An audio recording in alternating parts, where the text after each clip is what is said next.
Welcome to the SBI Podcast, offering CEOs, sales and marketing leaders ideas to make the number.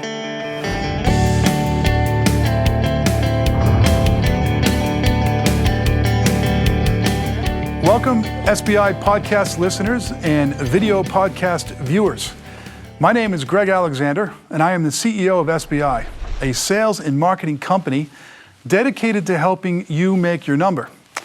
This is the weekly SBI podcast, and its purpose is to help you make your number by getting your peers to share with you how they make theirs. Today's guest is Laurie Shimura, who is the Vice President of U.S. Sales for Cordis, a medical device company specializing in interventional procedures. For example, if your doctor ever had to use a catheter on you, well, it was probably supplied by Cordis. And Cordis is a division of Johnson & Johnson. Laurie has been with the company for a little over 2 years, but has 28 years of business experience, primarily all in the healthcare sector. Laurie, welcome to the show. Thank you so much. I'm pleased to be here. Okay, today I'm going to ask Laurie to help her peers, other sales leaders, set their companies up for success by demonstrating how to deploy a sales process. And let me provide some context here.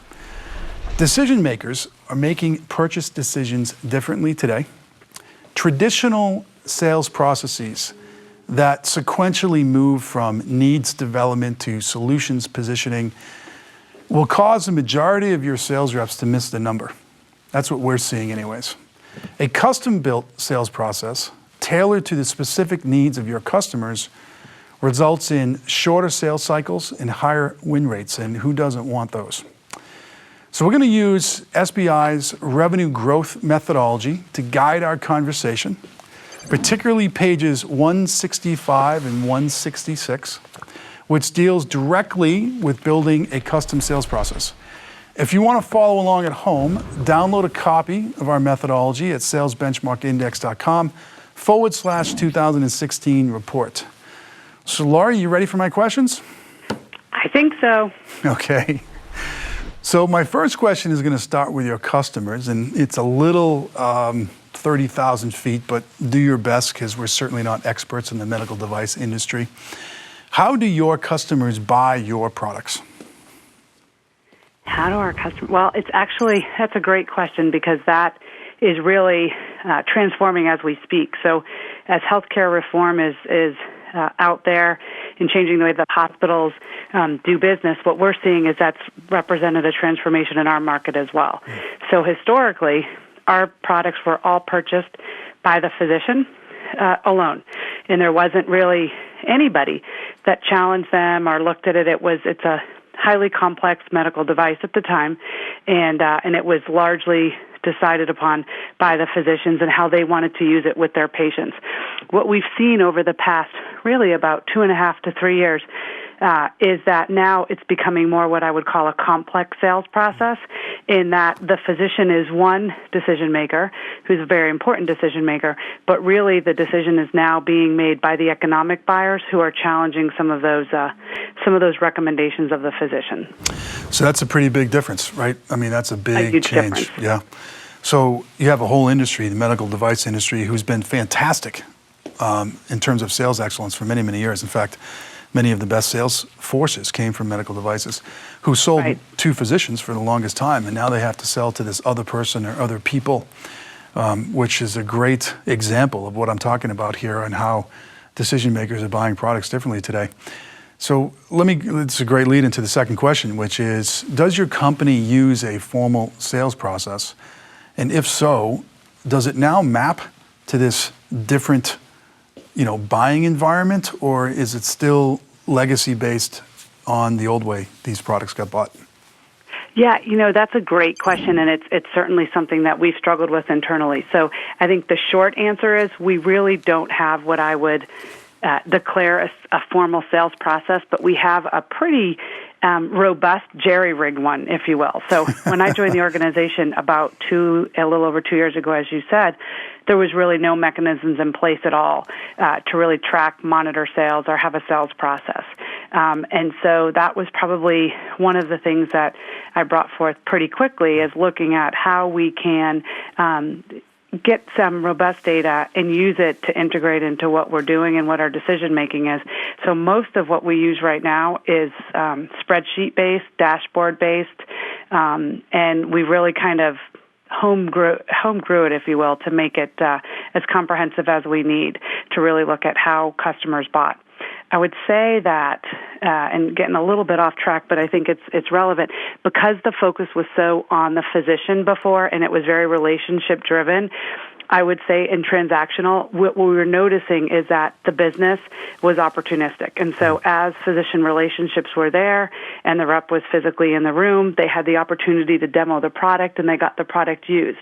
What we started to notice, though, is that we really didn't have repeat business. So the churn rate was just very, very high. It was very transactional. So one of the things that we immediately started to do was to say, how can we really get, sustain some business, develop a strong foundation so that we can kind of grow from there. And the only way that we knew to do that is to start kind of coming up with what kinds of tools and spreadsheets and data that we can use to help drive that. Very cool. You're a great example of what I see a lot of right now, which is a very effective approach. Instead of waiting for the parent company or headquarters to understand the change in buying behavior and come out with a formal program and go top down with it, what you've done is you and your team are close to these customers and you understand how they're changing. So you're kind of bootstrapping a bottoms up organic process.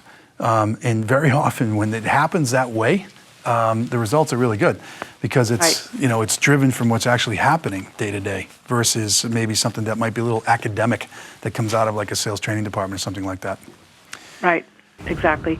And so we layered that. So what we did is we kind of took those processes and we formalized them, as I said, through the spreadsheets. And then we implemented what we call, and I think it's relatively standard, but a quarterly business review process. And so every quarter we bring the division managers in and we're, started to look very at the granularity of the business, starting from the rep himself or herself, and looking at what competencies that we saw that kind of drove results from a rep perspective, what their track record of success was, what their development opportunities were, what their strengths were. And then the second page was really a fairly granular and robust look at how they're performing within the territory. So we looked at their top 10 accounts, what the percentage of those top 10 accounts do for their overall business.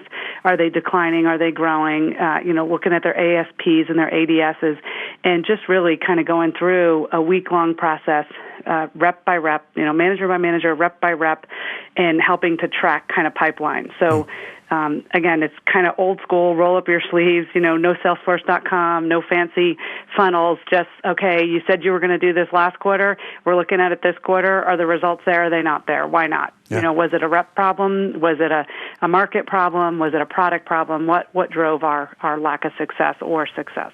Yeah, awesome. I'm holding in my hand here a copy of the SBI magazine, and I'm holding it up for those that are watching the video right now. And I'm doing that really for two reasons. On the cover of this magazine is Dr. Mark Boxer, who is the Chief Information Officer for Cigna. Many of you know Cigna, they're one of the largest companies in the world. And he spends $1 billion per year on technology, hardware, and software, as well as services. He has one of the largest IT budgets in the world. And because of that, the best sales teams from the technology industry call on him. So he allowed me to interview him and have him tell me how he buys, which sales approaches he likes, which ones he doesn't, et cetera. So I want everybody that's watching this or listening to this to get a copy of this. In addition, in that same edition of the magazine is an article with Pete Hayes. And Pete is the chief sales officer at Equinix, the large data center company. And he talks about in that article, which was titled "To Take a Closer Look," about his big deal process. His business lives and dies by the big deal, and he has this inspection process similar to the one that you just mentioned. It's a little old school, but sometimes the best ones are the ones that have withstood the test of time.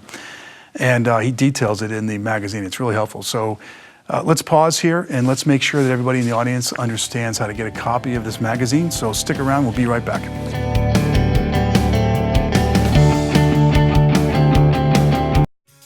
Making your number is hard. Your problems are complex. Complex problems need complex solutions. Introducing the SBI Magazine. Read in-depth stories written by award-winning journalists about how your peers have overcome their problems to make the numbers. When you need more than a tweet, social post, or blog article, turn to the SBI Magazine. Go to salesbenchmarkindex.com to subscribe.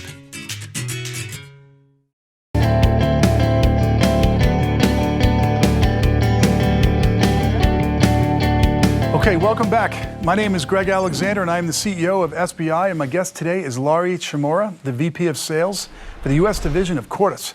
Today we are discussing how a sales leader can shorten their sales cycle and win more deals by deploying a sales process. We're using SBI's revenue growth methodology to do it, specifically pages 165 and 166, which you should definitely check out. Before the break, Laurie shared with us how her customers make purchase decisions, went from physician only to physician and others, most notably the economic buyer, and how she has modified her sales processes to accommodate the new buyer's needs. During this segment, I'm going to ask Laurie to tell us about how to know when a buyer progresses in a deal and how to convert interest into a purchase order. So Laurie, how does your sales reps, your team, know when a buyer, for example, maybe moves from one stage in a sales methodology to the next, moves along the buyer's journey? Yeah, that's a great question. And I will tell you that candidly, we're probably not very good at predicting that right now. And I think it's one of the areas of opportunity that we've identified from a cycle perspective, because our buying process has shifted from the physician. It was pretty simple before.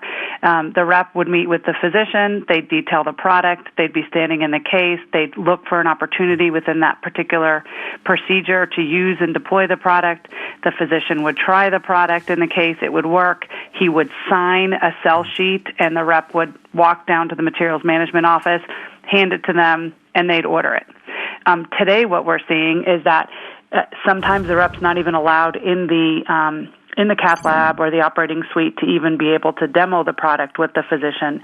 They've got to go through a value analysis committee. They've got to present detailed information not only on our products but on our competitors. And we compete with anywhere from 7 to 9 folks in the space, which is relatively unusual, I think, in the medical device space. They go through that process, and oftentimes that process by the hospital is still ill-defined because the hospitals are also transforming. So we really, again, go back to the kind of old school grassroots, asking a lot of questions. Where is it in the process? Who signed off on it? When do we think it's going to close? And as I said, candidly, a lot of it is very subjective and a lot of guesswork. Yep. So because of that, our sales cycle is much longer, I think, than it needs to be effective. So we need to have far more deals working in order to get a hit rate that helps us to make the number. Yeah. Well, I appreciate your honesty and transparency in telling us kind of where you guys are in terms of your journey here to react to this new environment that we're operating in. What was interesting about your story there is that not only are you changing as a company and learning how to sell to this new buying dynamic, but your customers who are making these purchase decisions, they're developing their own new processes, in reaction to the new environment. So there's chaos on both sides. Right. And that's exactly right. And so, as I often will be heard saying, the medical device company that can figure out how to be that conduit and how to be that helper between the economic buyer and the clinical buyer and define that process very well, I think is the one that's going to win. Because I think that's really a tremendous opportunity. I sat in at a presentation at a recent conference, and our products are called PPI, which are physician preference, because they're generally, like I said, highly technical. And the entire discussion was a supply chain conference. I was the only device manufacturer in the room. And the entire discussion really centered around how do the supply chain folks and the economic buyers gain control of these physician preference items, because it's costing their hospitals millions and millions of dollars by not conforming, by not consolidating, by not being compliant. And I think the one thing that they felt is that the rep is really the evil person in this, because they felt like the rep plays the physician against the supply chain person. And so the supply chain team was looking at how do they provide the same services, which is helping the physician with procedures, what's going on in the industry and the marketplace, so that they can, get alignment, drive alignment, and really drive compliance. And to me, as I was sitting there listening to that, I think that reinforced my thought that, gosh, if we can just crack that code and we can do that with the customers and we can bring them together and provide those solutions and provide a robust process for them to follow, I think they're wide open to it and to ready to take that on. I'm going to introduce you to a friend of mine. His name is Dave Moore, and he runs a sales team at Business Solver. They're in the benefits administration business. And he had a very same issue. And the reps were perceived to be evil, to use your words. And he basically reinvented the entire sales team and moved away from sales reps to what he calls consultants. Yep. And they were kind of less commission-based than a typical salesperson would be. And they were taught this new sales methodology, which was really to advise and consult the customer as they're trying to figure out these new things. And they're absolutely blowing their numbers out. So I will take a note here to connect the two of you. He might be helpful. That would be great. Okay, let's come back to this concept of sales process for a moment. I want to keep walking through this, and it may not be very relevant to you given what you just shared with me. However, in this use case, we're learning lots of things, but I want the audience to benefit from the method itself. So let's keep progressing on this. As a buyer moves through their journey, so to speak, what we've seen work is when a company has a formal codified sales methodology that maps critical sales activities spelled out in the sales process to make sure that rep is facilitating the purchase. Mm-hmm. So acting as a consultant and helping the buyer buy. Because to your point, in many of these environments where it's chaos on both sides, the person who's trying to give you an order, is struggling with how to do it in the new way. Right. In identifying, how you can help there, 3 to 5 key steps and handing that to a salesperson when they run into that can really shorten sales cycles and increase win rates. So as you've gone old school on this, maybe even a little bit more tactically, teaching a sales rep, what to say and how to engage when they find themselves in that very situation. Have you attempted to do anything in that area? Yes. So actually, we rolled out a process. It's the 8-ink process of selling, mm-hmm. and so it's kind of, again, old school. It was what the organization had before I joined. So rather than introduce a brand new kind of selling process, I basically shared the vision with the team on how we can become more focused and more organized in terms of our process. And one of my division managers, really, who has kind of a real affinity for this selling process, he took it on and embraced it and actually is doing it as an expansion role now in which he's leading the execution of this sales process. And so, and you're familiar with the process, it's a relatively basic process. They all have kind of different names, starts with the approach and kind of ends with the close. But what this division manager has been doing is we've trained all of our field selling folks on it. We also train, so under me in the U.S., I not only have sales, but I have sales, marketing, commercial operations, pricing and contracting, strategic accounts. So I'm able to really drive pretty good alignment. So what we did is we introduced this selling process to the entire commercial team so that everything that we do, at least we're using similar vernacular and we can start to kind of map out along the process where we are. So again, old school, kind of grassroots, but it does give us that common language so we can see where we're stuck. Yeah. And one of the things that we see through the QBR, as we look at the 11 competencies that we rate every quarter in the QBR, when we see that someone is struggling and they're getting a 1 or a 2 in creating and closing opportunities, we're able to kind of peel back the onion on specific accounts that we're looking at and say, okay, so where are they losing it? And what we see is it's typically in that validate stage where the rep is really able to go in and validate that need so that they can kind of drive it through whatever process is in that hospital.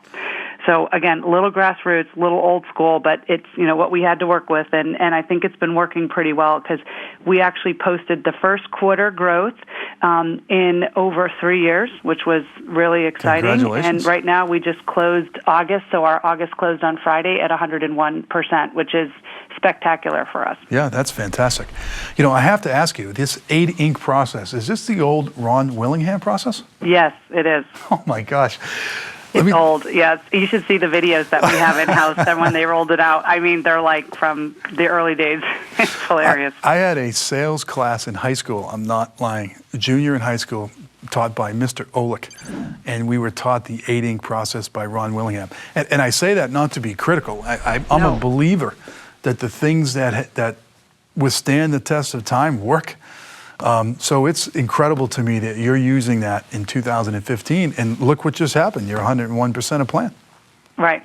Unbelievable. Yeah, it's really been, it's again, I go back to, and I drive this with my team, is, create the vision, understand how you want to get there, and use the tools that we have, you put them out there, and drive accountability. And I think if you can do that, I love your processes that you spell out. I think I get a lot of stuff from reading every day. I read your, wake up in the morning first thing, and I read your blog and your posts, and I really just try to extrapolate the best of everything that I can find and drive that accountability and create that vision for my team to follow. Fantastic, really is.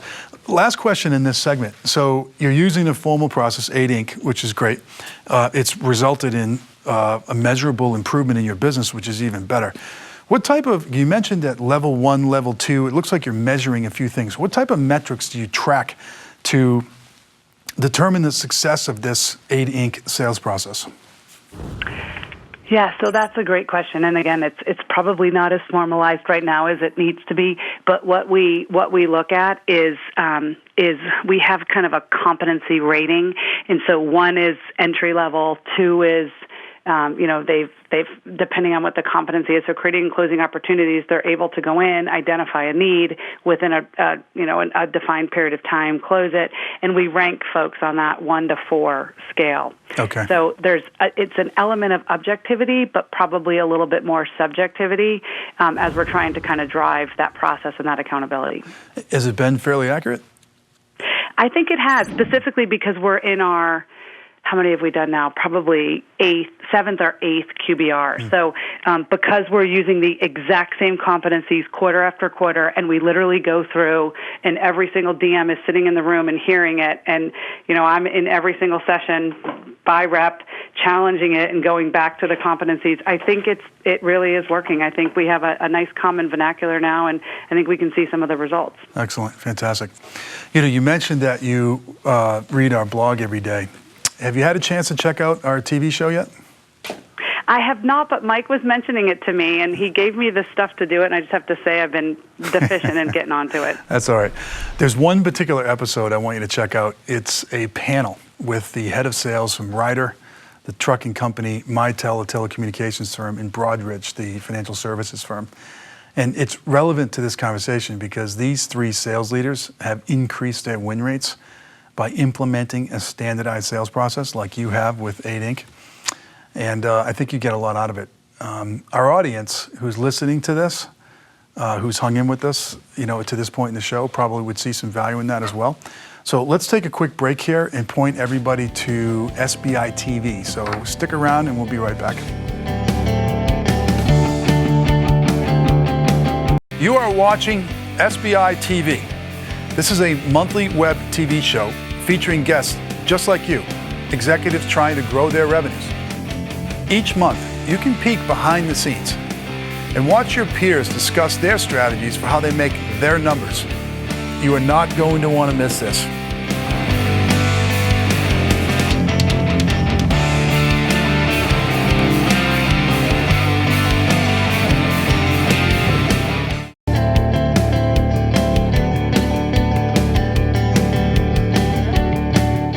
Welcome back. My name is Greg Alexander, and I am the CEO of SBI. And my guest today is Laurie Chmura, who leads the U.S. sales group for Cordis, a medical device company. Today, we're discussing how a sales leader can deploy a sales process to shorten sales cycles and increase win rates. We're using SBI's revenue growth methodology to do it. specifically pages 165 and 166. If you want a copy of this and follow along at home, go to salesbenchmarkindex.com/2016 report. Before the break, Laurie and I were discussing exit criteria, rep adoption, and tracking metrics.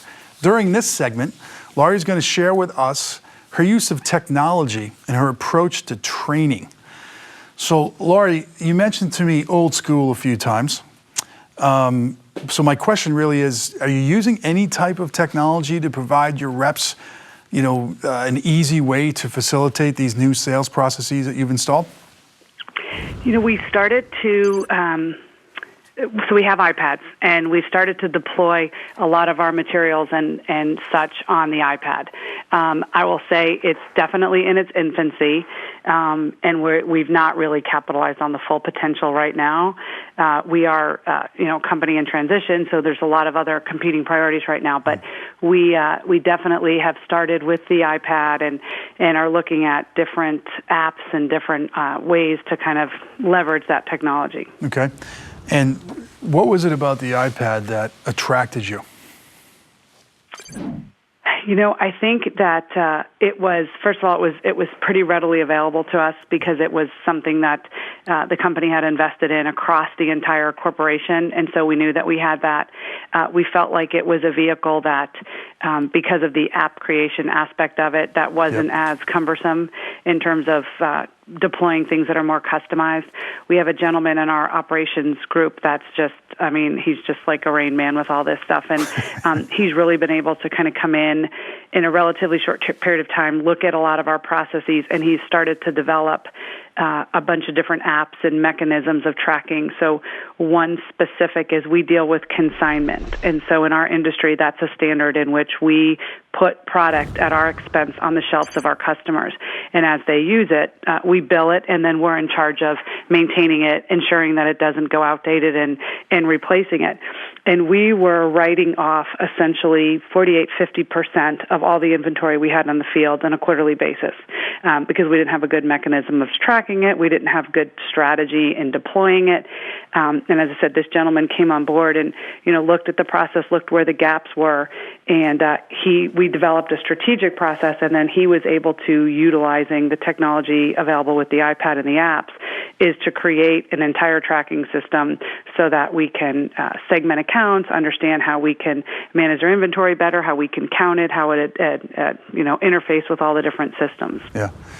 And iPads are great for that because they're so mobile, right? So if you have sales reps deployed, counting inventory, right, that's really helpful.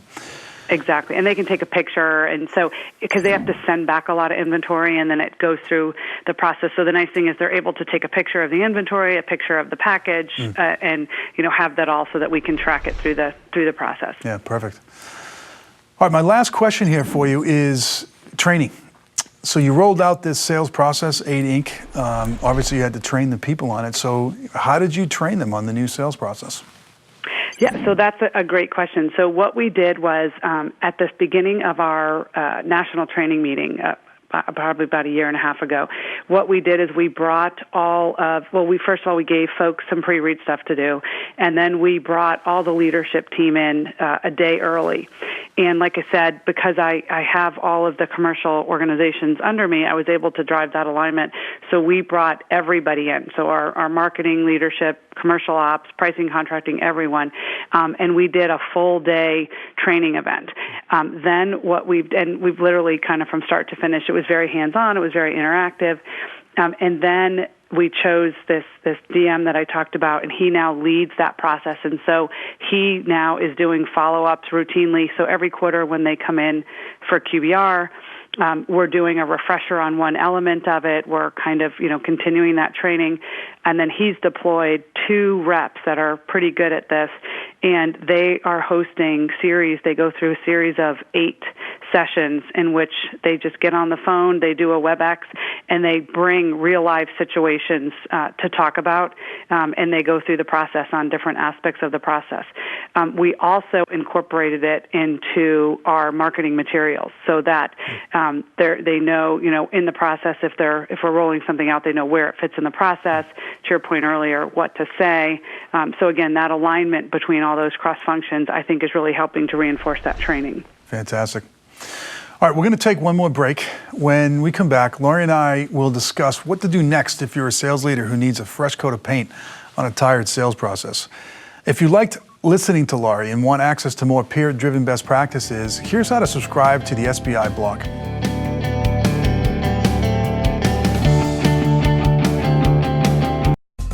Each day, you receive hundreds of emails, tons of text messages, countless telephone calls, and sit in too many meetings. How do you find ideas to make the number with all this noise? The SBI blog filters all this nonsense for you and presents only first-rate ideas to make the number. Simplify your life. Subscribe to one blog and read the best content. Go to salesbenchmarkindex.com and subscribe today.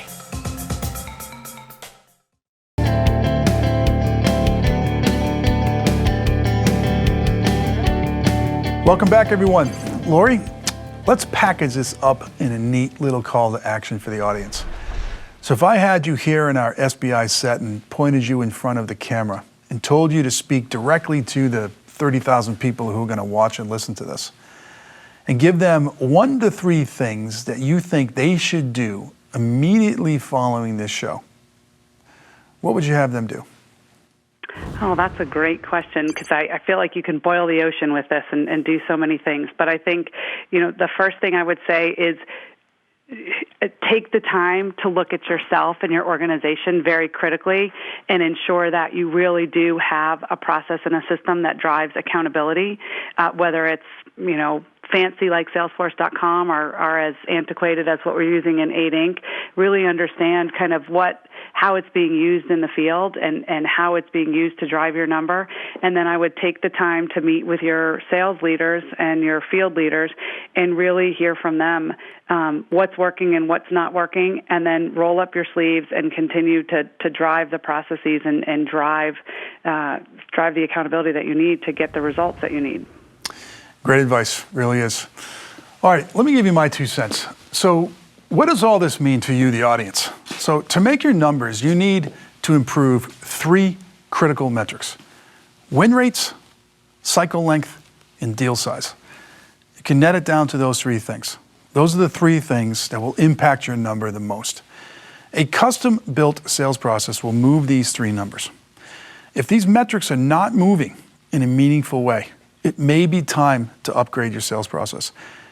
To net this out, that is why you should care about what we talked about in today's show. If you want to make sure you get this right, get a copy of this year's report, which I've talked about a few times, just to remind you. It's How to Make Your Number in 2016. You can find it at salesbenchmarkindex.com/2016 report. If you feel you might not know how to do this, because we have varying degrees of experience in our audience, and you want some help, don't be afraid to ask for it. We'll send one of our experts out to you and put you through a workshop to teach you how to do this. Go to the same website, salesbenchmarkindex.com, but this time it's /2016 workshop. Laurie, I want to pay you a huge compliment, and I learned something from you today. It's actually reminded me of a key attribute of a great sales leader, and that is grit. You have clawed your way to the number. The tools that your company has provided you, since they're in a period of transition here, are a little old school and a little antiquated, and there's many sales leaders that could have just thrown the towel in and said, hey, woe is me, my company stinks, they're not giving me X, Y, Z. And you didn't do that. You said, all right, I'm going to take what I have, I'm going to drive the use of it, and we're going to get to the number. And there's a lot of people in this audience that are behind the number right now that might be having the self-pity parade. And I think you have motivated them to get off their you-know-what and make it happen with what you have. So you inspired me, and thanks a whole bunch for being on the show. No, thank you, and thanks for all the work that you guys are doing. It's absolutely fabulous. For those of us that don't have a lot of tools, it's great to be able to, go on your phone and in the morning as you're traveling, whatever, and find what you need. So thank you. Great. All right, I also want to thank you, our audience, for tuning in. This show has become very popular. In fact, it wouldn't surprise me if this episode gets downloaded over 20,000 times, which is a lot for the niche that we play in here. And with this popularity comes great guests like Lori. And if we want to continue to have those great guests, we need to keep building our audience, because that's what attracts great guests. So thank you for tuning in. Really, I sincerely appreciate your attention. And until we meet again on the next episode, I wish you much success as you try to make your number. This has been the SBI Podcast. For more information on SBI services, case studies, the SBI team and how we work, or to subscribe to our other offerings, please visit us at salesbenchmarkindex.com.